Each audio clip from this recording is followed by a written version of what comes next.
Estamos en las últimas horas de vida de nuestro Señor. El Señor se encuentra en el huerto de Getsemaní con sus discípulos. En unos momentos, el Señor va a ser arrestado. Y el protagonista de esta traición y arresto es Judas. Juan capítulo 18 nos dice: habiendo dicho Jesús estas cosas, salió con sus discípulos al otro lado del torrente de Cedrón, donde había un huerto, en el cual entró con sus discípulos. El Señor ha concluido su oración al Padre, una oración en donde ha orado por Él mismo, ha orado por sus discípulos y ha orado por los que creerán a la predicación de sus discípulos. Y al concluir esa oración, el Señor Jesús y los 11 apóstoles, no decimos los 12 porque Judas se ha retirado ya hace rato. El Señor Jesús y los 11 salieron del aposento alto donde habían comido la Pascua, donde el Señor también, después de haber comido la Pascua, instituyó su cena. Y se dirigieron al huerto de Getsemaní, que, como nos dice Juan, ese huerto estaba al otro lado del torrente de Cedrón. Ustedes pueden observar ahí el mapa que está en la imagen en pantalla, el Valle de Cedrón, para que más o menos se ubique. Recuerden que Getsemaní significa prensa de aceite. Ahora, continuemos. Dice ahora, versículo 2, y también Judas, el que le entregaba, conocía aquel lugar, porque muchas veces Jesús se había reunido allí con sus discípulos. Judas no solo sabía dónde había ido el Señor, porque era una práctica del Señor ir a ese lugar para meditar, para orar y para descansar tranquilamente.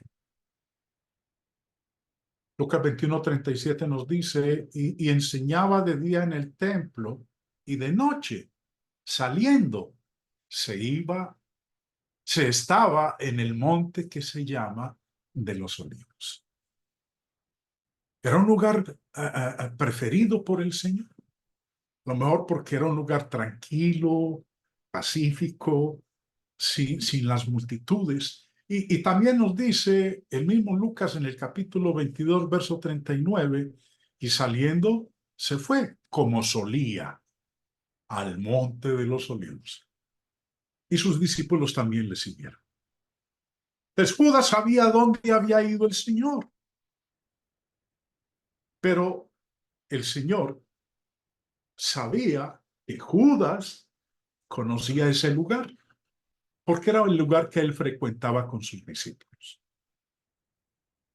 Mientras todavía hablaba, vino Judas, uno de los 12, y con él mucha gente, con espadas y palos, de parte de los principales sacerdotes y de los ancianos del pueblo. Si retrocedemos en lo que hemos estudiado en lecciones anteriores, cuando estaban comiendo la Pascua, el Señor Jesús expuso a Judas. Dijo que uno de los que comían con él lo iba a traicionar. Finalmente se expuso a Judas como el que lo iba a traicionar.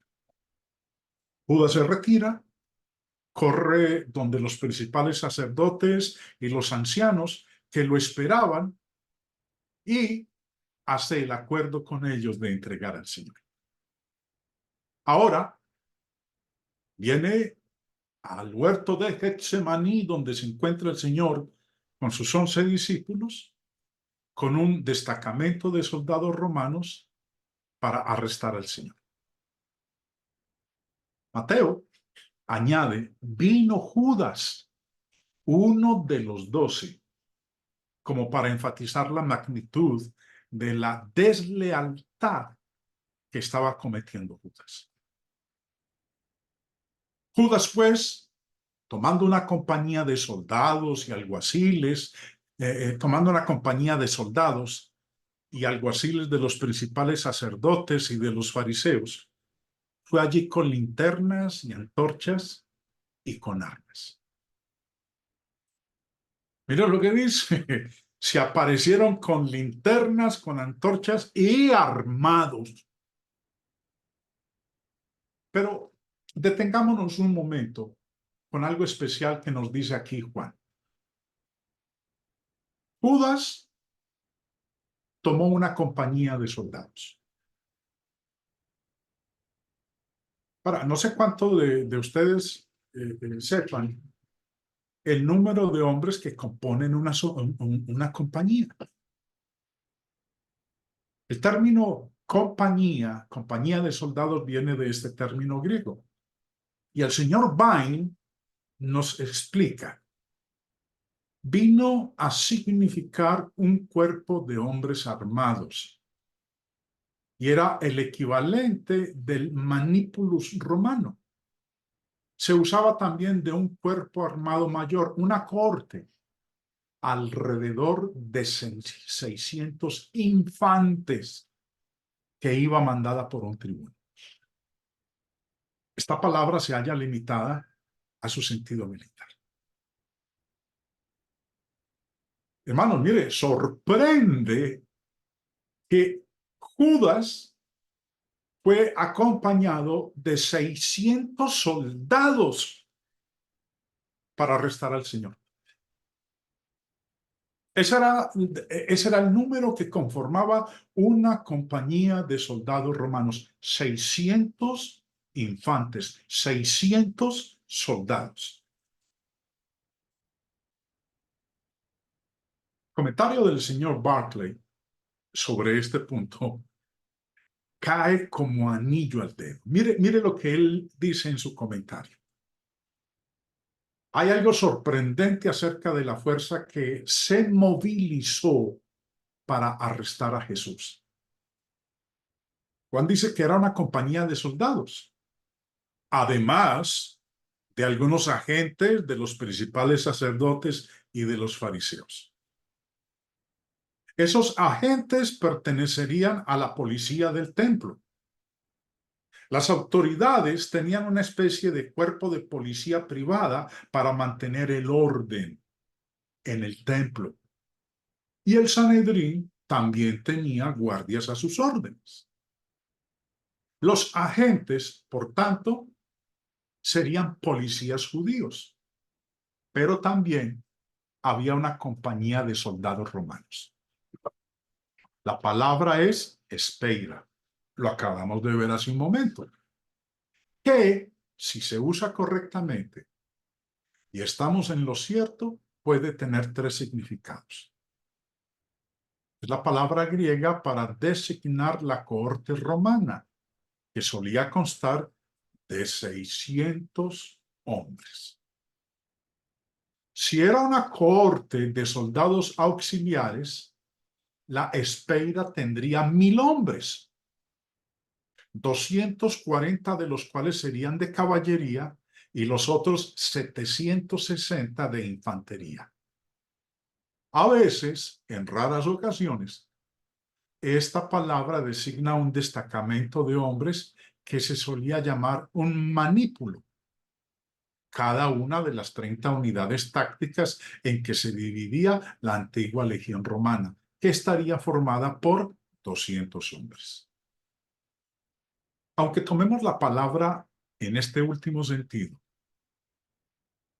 ¿qué expedición se mandó para arrestar a un carpintero galileo desarmado?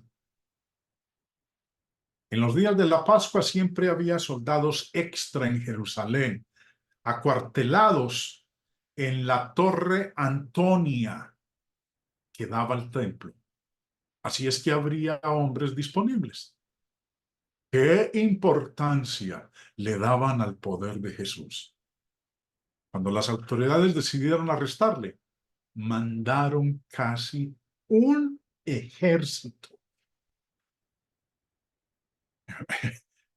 Hermano, mire, increíble.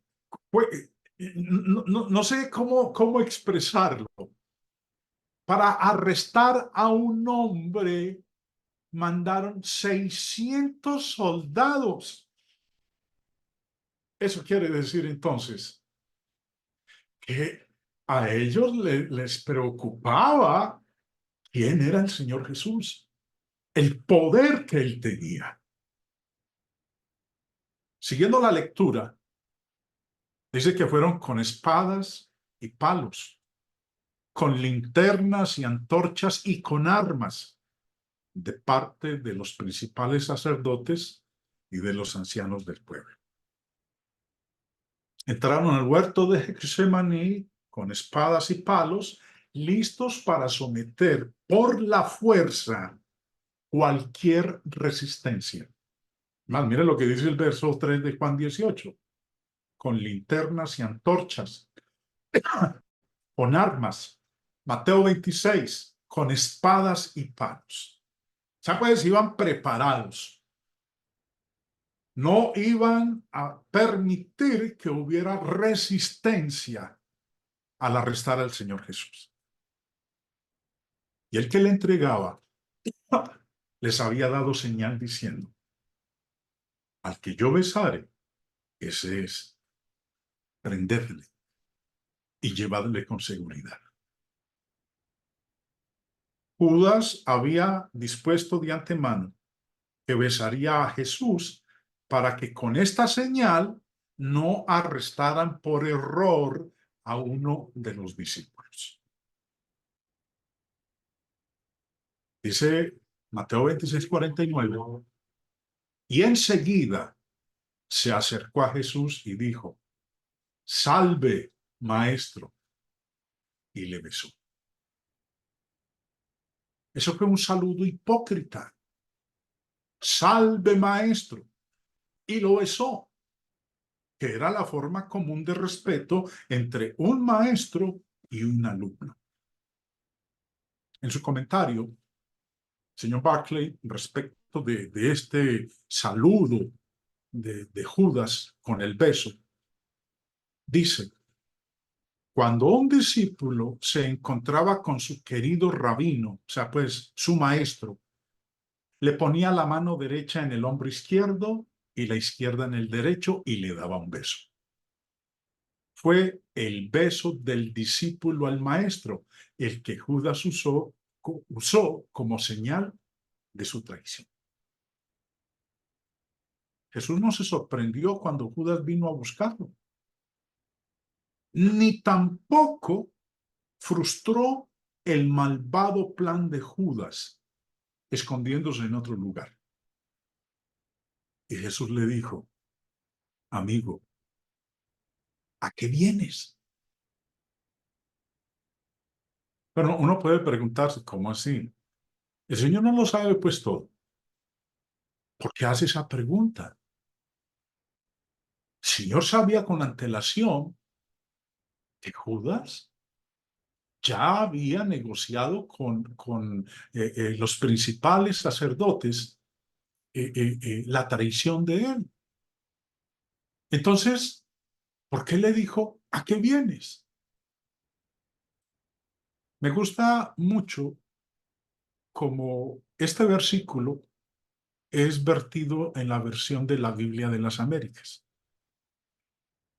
Porque a mi apreciación personal, en la Biblia de las Américas está mejor expresado este verso de Mateo 26:50. Mire cómo lo expresa la Biblia de las Américas. Y Jesús le dijo: amigo, haz lo que viniste a hacer. Eso es lo que Jesús le dijo. Jesús no le está preguntando: oye, ¿a qué viniste aquí? Usted no está invitado. ¿A qué viene? No, el Señor sabía que él venía. ¿Venía a qué? a entregarlo. Por eso, en la versión de la Biblia de las Américas me parece excelente como está presentado el versículo cuando le dice, amigo, a lo que viniste, hazlo. Haz lo que viniste a hacer. Es cierto que Judas había compartido con el Señor los privilegios de un amigo, pero por esta traición estaba lejos de ser un verdadero amigo. Y el Señor continúa y le dice, entonces Jesús le dijo, Judas, con un beso entregas al Hijo del Hombre.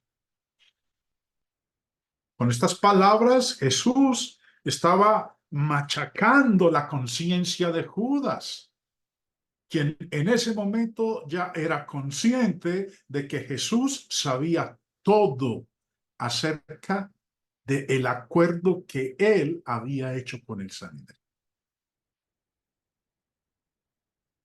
Ya descubierto todo, ahora el interés del Señor Jesús es que la seguridad de sus discípulos esté garantizada. Pero Jesús, sabiendo todas las cosas que le habían de sobrevenir, se adelantó y les dijo, ¿a quién buscáis? Le respondieron, a Jesús Nazareno. Jesús les dijo, yo soy. Y estaba también con ellos Judas, el que le entregaba. Jesús no retrocedió bajo ninguna circunstancia, sino que confirmó con valentía diciendo, yo soy. Cuando les dijo, yo soy, retrocedieron y cayeron a tierra. A lo mejor se asombraron, tal vez se asustaron por esa confianza del Señor, por la rectitud de su comportamiento. Instintivamente retrocedieron, como dice ahí el pasaje de Juan 18:6, cayeron al suelo. Volvió pues a preguntarles, ¿a quién buscáis? Y ellos dijeron, a Jesús Nazareno. Respondió Jesús, os he dicho que yo soy. Pues si me buscáis a mí, dejad ir a estos. Mientras dudaban en arrestarlo, Jesús preguntó una vez más a quién buscaban y nuevamente afirmó que era Jesús de Nazaret. Entonces pidió a los oficiales que dejaran en libertad a los discípulos, que ya lo tenían a él, para que se cumpliese aquello que había dicho. De los que me diste, no perdí ninguno.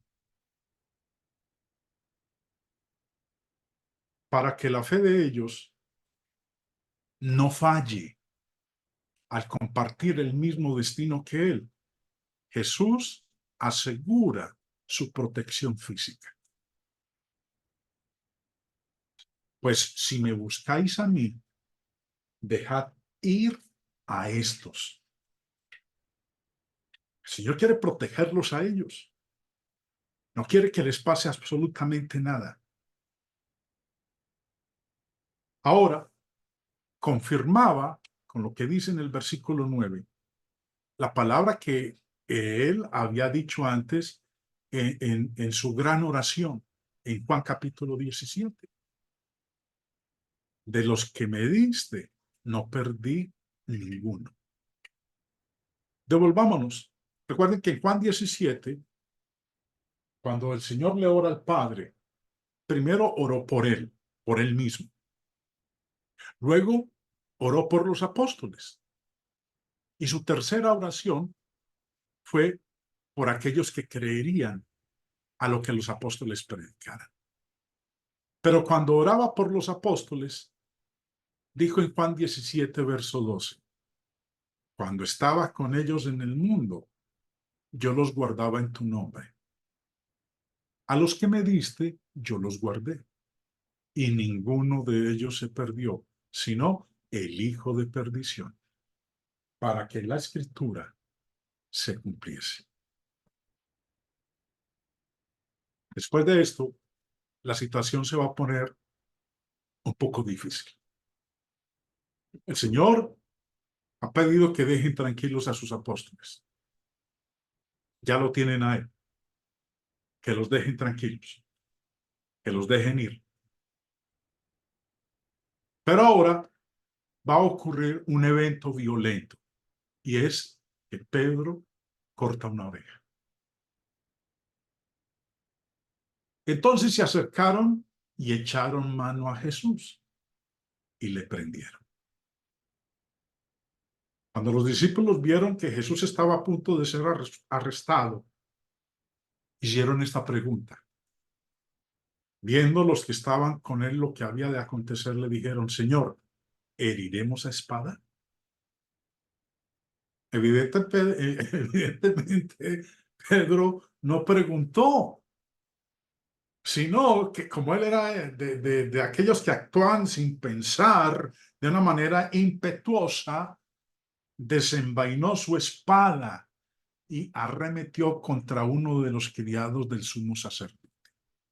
Entonces Simón Pedro, que tenía una espada, la desenvainó e hirió al siervo del sumo sacerdote y le cortó la oreja derecha. Y el siervo se llamaba Malco. Yo soy un convencido, hermanos, de que cuando Pedro desenvainó la espada, él no le apuntó a la oreja, dijo, hasta la orejita de Malco, le voy a cortar esa oreja. No, el tiro fue a cortarle la cabeza. Y si no es porque Malco la esquiva, le hubiera cortado la cabeza. Simplemente en esa acción, en esa reacción de Malco, lo único que pudo cortarle fue la oreja, pero él tiró fue a cortarle. Pedro tiró con su espada a descabezarlo, a cortarle la cabeza. Su intención era abrirle la cabeza, pero erró el golpe. Y lo único que pudo fue cortarle la oreja derecha. Obviamente, estaban superados en número. Y me imagino que ellos estaban convencidos de que en esa confrontación ellos iban a salir derrotados con este destacamento de soldados, con esta compañía. Eran 600 soldados, sin contar los otros que habían venido de parte del Sanedrín, de parte del sumo sacerdote. Pedro, con esta acción, cumplió su palabra de que él estaba dispuesto a morir por su Señor. Entonces Jesús le dijo, vuelve tu espada a su lugar, porque todos los que tomen espada, a espada perecerán. De una manera rápida el Señor contrarrestó esta acción imprudente de Pedro y cura milagrosamente la herida de Malco. Y Mateo registra su advertencia. Todos los que tomen espada, a espada perecerán. Sacar la espada constituía un peligro para Pedro y sus compañeros. Todos los que tomen espada, todos los que empuñen espada, a espada perecerán. Los que usan la violencia se hacen objeto de violencia. Y los hombres apresuran y aumentan sus peligros al usar métodos sangrientos y de autodefensa. El Señor le dijo a Pedro, vuelve tu espada a su lugar. Jesús mismo enseñó que su reino no es un reino carnal, es un reino de naturaleza espiritual. Y ese reino espiritual no obtiene sus victorias mediante el uso de armas carnales. El reino de Dios no debía avanzar mediante la violencia física. Por eso le dijo a Pedro, vuelve tu espada a su lugar. La copa que el Padre me ha dado, ¿no la he de beber? Ya estuvimos nosotros en 3 lecciones anteriores, esta semana, martes, miércoles y jueves, estudiando qué quiso decir el Señor cuando le oró al Padre que si era posible que pasara esa copa. Pero esta copa de la cual está hablando aquí no es esa copa por la cual el Señor le oró al Padre. La copa de la cual está hablando aquí es su muerte en la cruz. La copa que el Padre me ha dado no la he de beber. La copa por la cual él oró al Padre, que si era posible pasar a esa copa, no tenía que ver con la muerte de Cristo en la cruz. Bueno, ya ustedes lo saben muy bien porque 3 lecciones pasadas estuvimos analizando qué quería decir pasa de mí esta copa. Ahora, Jesús lo que está diciendo aquí es ese carácter voluntario de morir, de su muerte expiatoria, cuando le preguntó, cuando le dijo a Pedro, la copa que el Padre me ha dado, ¿no la he de beber? ¿Acaso piensas que no puedo ahora orar a mi Padre y que Él no me daría más de 12 legiones de ángeles? ¿Qué contraste? Judas viene con una compañía de soldados. Una compañía romana de soldados estaba conformada de 600 soldados, 600 infantes. Pero ahora Jesús le dice a Pedro, si yo quisiera, en este momento, yo le puedo orar a mi Padre y él enviaría 12 legiones de ángeles. La espada no era ni necesaria. Entrar ellos en combate con esta compañía de soldados era innecesario, porque Jesús podría haber recibido de su Padre más de 12 legiones de ángeles para su defensa. Una legión romana estaba conformada por 6.000 hombres. Ahora, ¿cuántos vinieron con Judas para arrestarlo? Vino una compañía de soldados, 600. Una legión se conformaba de 6.000 hombres. El término legión viene de este término griego. Nos explica el señor Bain lo siguiente. Legión. Entre los romanos, una legión era primariamente un cuerpo elegido de soldados divididos en 10 compañías y oscilando entre 4.200 y 6.000 hombres. En los tiempos de nuestro Señor era un ejército completo de infantería y caballería de hasta 5.000 hombres. En el uso de este término en el Nuevo Testamento, el significado tiene su otro significado más general de un número muy grande. Si yo quiero, Pedro, le pido a mi Padre y me manda en este preciso instante 72.000 ángeles, 12 legiones de ángeles, 72.000 ángeles. Para que me defiendan, para que no me arresten, para evitar que me maten. Si yo quisiera, puedo pedirle al Padre eso y el Padre me concede todo lo que yo le pida.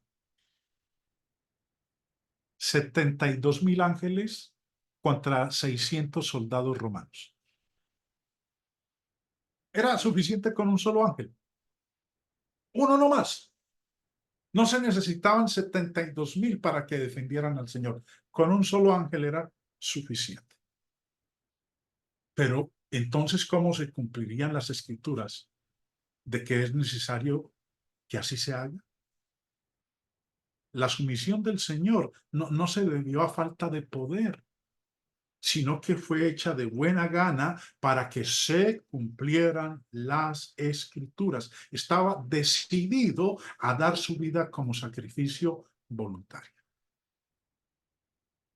Después de esto, dirige la atención a Malco, aquel a quien Pedro le intentó cortar la cabeza, pero solamente pudo cortarle la oreja. Dice Lucas 22:51, entonces respondiendo Jesús dijo, basta ya, dejad. Y tocando su oreja, le sanó. Le restituyó la oreja. No tuvieron que ponerle puntos, ni anestesia, ni salir corriendo al hospital, nada. El Señor le restituyó su oreja, se la sanó. Jesús calmó la situación diciendo a Pedro, basta ya, dejad. Y luego sanó a Malco tocándole la oreja. Este obvio poder de curación milagrosa debería haber asustado a la multitud para que retrocediera y dejara en paz a Jesús. Pero había demasiado odio. Ya estaban predispuestos sus corazones contra el Señor. Ahora, el Señor increpa a causa del arresto. Miren lo que les va a decir a estos que vinieron a arrestar. Y Jesús dijo a los principales sacerdotes, a los jefes de la guardia del templo y a los ancianos que habían venido contra él. ¿Como contra un ladrón habéis salido con espadas y con palos para prenderme?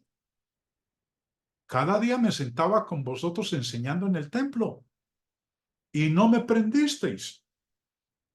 Ahora, con cinismo, Jesús preguntó a los principales sacerdotes, a los capitanes del templo y a los ancianos que habían venido a buscarlo.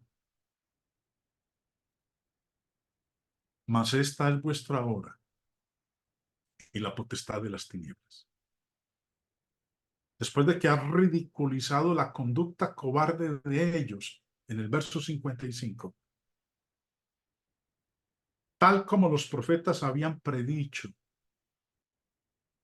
Mateo registra que Jesús dijo que eso que estaba ahí ocurriendo era para que se cumplieran las escrituras de los profetas. Entonces todos los discípulos, dejándole, huyeron. El Señor, aquellos que vinieron a apresarlo, se puso de frente, se paró valientemente, les dijo, yo soy. Pero los apóstoles, sorprendidos por su arresto, todos lo abandonaron y huyeron. Hay un incidente bastante simpático que ocurrió en el arresto del Señor Jesús. Dice Marcos 14:51. Pero cierto joven le seguía, cubierto el cuerpo en una sábana, y le prendieron.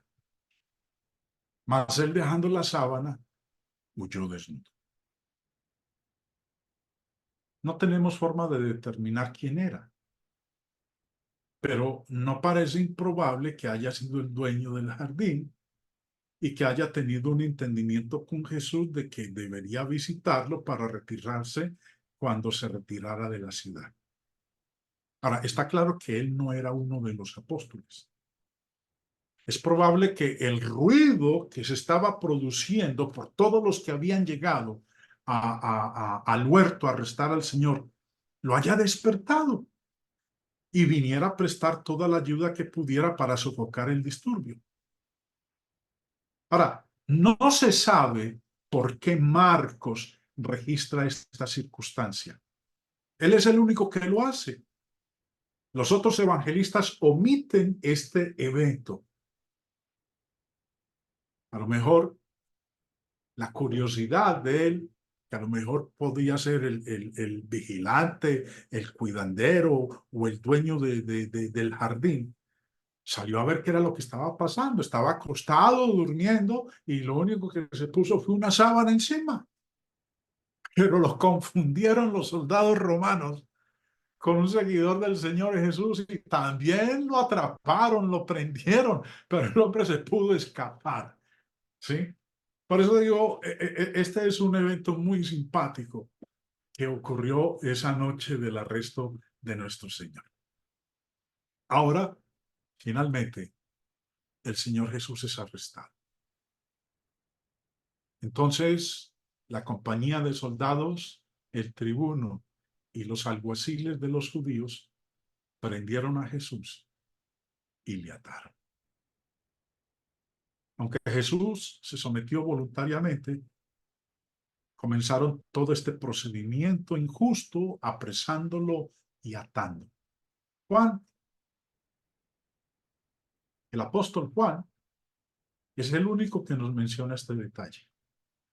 Le ataron para poder así atormentarle mejor, despreciarle y burlarse de él e impedir que se escapara. Le ataron como a reo ya condenado a muerte, pues estaban resueltos a procesarle de forma que se le condenase la pena capital. ¿Y qué ocurrió con sus discípulos? Huyeron. Después de este evento, hermanos, vienen entonces los procesos judiciales contra nuestro Señor. Pero de ello estaremos estudiando en nuestra próxima lección. Están invitados entonces para la próxima semana, el día martes, donde estaremos continuando con el proceso o los procesos judiciales llevados contra nuestro Señor Jesucristo.